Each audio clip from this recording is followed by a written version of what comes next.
question to the response to that. Okay, so just to Um, make sure I'm on the same page, because we're recording now, you sent out 25 offers, you had a realtor respond, and you just want to know how to respond to what they said. Essentially, yeah, and then just I guess what's like the best way to go about reaching out to these realtors because I've had a trouble of finding like their emails and phone numbers on Redfin essentially. So I just kind of take their name and their realtor slash brokerage company and just search it in Google. Yeah, that's typically what I tell people to do. Just take the realtor name and the place that they work from the listing if their phone number isn't listed, and put it into Google, and it'll usually come up on realtor.com. And it'll Hmm. either have their phone number where you can call them and say, hey, I'm trying to put an offer in on your property on 123 Deal Sniper Lane. Can you give me your Hmm. email address so I can send this out to you? And if they have the email address, you just send it. Hmm. No, that makes sense. Yeah. And then yeah, so this is here. I'm doing do you want me to give you the city that I'm doing business in? No, I don't need any of that. I need to know Uh what the realtor said. yeah, so they said I reached out to them or I sent the offers and stuff via Hmm. email and then I texted it as a reminder text essentially just saying, "Hey, I sent the email over with the offer details. Let me know if your sellers, willing to renegotiate or move forward." And he said, "Hello there. Seller is not interested in anything seller financed unless is 50% down." Oh, well then, yeah, you can't do anything with that one. Okay. The max down payment you can give is 10% of the purchase price. Okay. So I wouldn't. I mean, 50% down on a seller finance. It's his house. He can ask for whatever he wants, but there's Yeah. probably a reason why it's been on market for so long. Hmm. So should I just say I would say thank you so much for the information. That's a little further apart than what we would be interested in doing. But if anything changes on your seller's end, please let me know. My offer will be good for 60 days. And then just follow sounds up with them in a good? month. If the property is still listed, hey, Mr. Realtor, still only looking at 50% down? If they say, yeah, okay, well, my offer's good for another 30 days. Let me know if your Hmm. seller situation changes. That's it. Okay. Very simple. Yeah, that Don't let that them, like, there should not be this big, huge combative nature between realtors and wholesalers. I understand why there is. It's because of bad realtors and bad wholesalers. mhm, But there really shouldn't be. A good wholesale realtor team combo, oh man, that's mhm, printing money. mhm. So, but if you have someone that's being difficult, give them the offer, tell them it's good for 30 days, and then just follow up with them in a month and then move on to another one. It's much easier than to go find another deal that fits the mold than to try and make this realtor fit your mold. Okay. No, that makes sense. Yeah.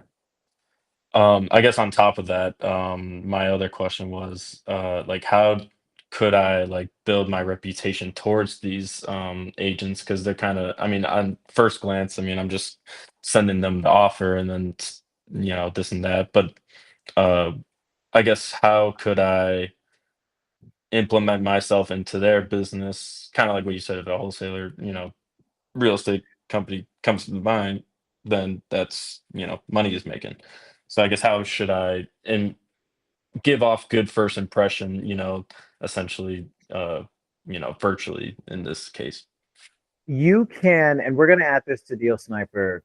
They're going to have this added by the end of the week. But one thing that you can do is let the real estate agent know in your offer letter, the one that you copy and paste, Mhm, let them know that I'm not trying to take your deal from you. Quite the opposite. I'll probably be the one paying your commission or helping the seller out to pay your commission. So first and okay, foremost, we're not adversaries. We're on the same page. I'm trying to get us all paid. I've got a bunch of buyers that would love this deal. If I can get it under contract for 2 weeks, I can send it to my vetted buyers.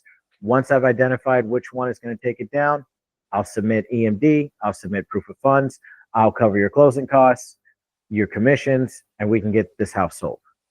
That's how I would say it. But that's the point Hmm. you're trying to get across. Hmm. Like we're on the same team, man. Yeah. No, that makes sense. Yeah, just trying to get on their page is essentially kind of what I get the gist of this business in general. So that definitely helps a lot. And then just when it comes to like Redfin and like other websites, like do I have to worry about like other info, like with like the mortgage payments and like the interest rates and all that? Obviously, the interest rate doesn't really matter if it's like create a finance deal, but if it came to like a sub two or whatnot, like is it kind of good to like combobulate like all these different websites together just to get a accurate number, I guess? No, I would just pick one and use it. I mean, it's like going to the gym and you're trying to check your weight and you weigh yourself on a different scale every day. All scales are Yeah. different by a little bit. As long as you're using the same one, you'll be able to track what you're doing right and what you're doing wrong. So just Okay. pick one, learn everything about it, and run with it. Hmm. Yeah. And how could I guess this is kind of a down the road kind of question, but like on a scale based, how could I implement like other people into like kind of essentially like JV deals essentially into creative finance? How do you mean? You mean on the disposition side? Yeah, on the disposition side. I mean, you can always use my team, or Okay. you could search on Facebook in groups, wholesale disposition, and Mhm. I'm sure a bunch of people will pop up. Maybe a couple of teams will pop up. But anytime anyone that's in Deal Sniper or the other Discord communities that I'm running, you guys can always JV with us Mhm. if you want to. And then I'm also going to teach you guys how to do it, how to dispo yourself anyway. I'm making a Mhm. video series. That's a big series, so it's going to take a while. Yeah, because that series will definitely help out. So I guess I'll leave those questions, I guess, for that video Gotcha. Yeah, it's probably later going to be on. like 4 or 5 videos. Yeah. Oh, that no, no, I appreciate that. And then what was my other question? I had one more. Oh yeah, yeah, yeah. With title companies, I know like approaching them is like I know the basic way of approaching them, but I guess for creative finance and then for Deal Sniper's case, how could I ask them to figure out if they're a good fit for, essentially for, the purchase agreement contract and all that. Oh, you're talking about the seller and the realtor? Kind of like mainly just reaching out. Like once I have a deal under contract, then I'm reaching out to these title companies essentially to Oh, you mean which title company should you use if you're wholesaling? yeah, like what questions to ask them to know if they're like the right fit, I guess, for myself. Uh, First and foremost, you can ask them, hey, do you guys do assignments? That's a universal question to let them know that you're a wholesaler, and they'll tell Mhm. you, yeah, they'll literally respond, yeah, we work with wholesalers. Or they'll say, no, we don't work with wholesalers.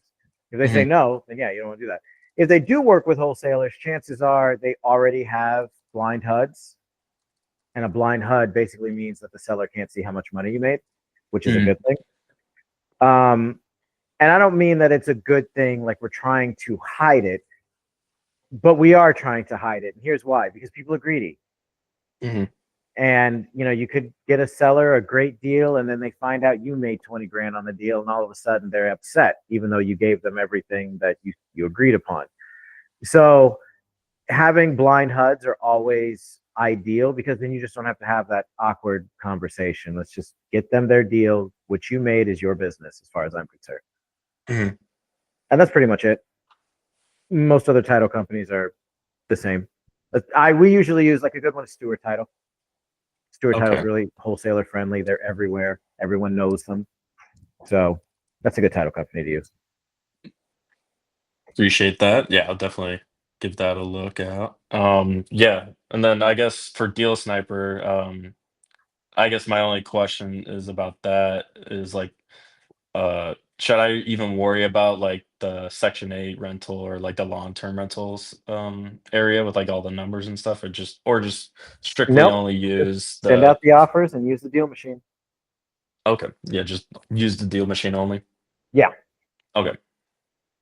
just Well, because you can do more mhm, with the deal machine, meaning let's say you underwrite it, it's a seller finance, then the realtor tells you, oh, by the way, they have a mortgage.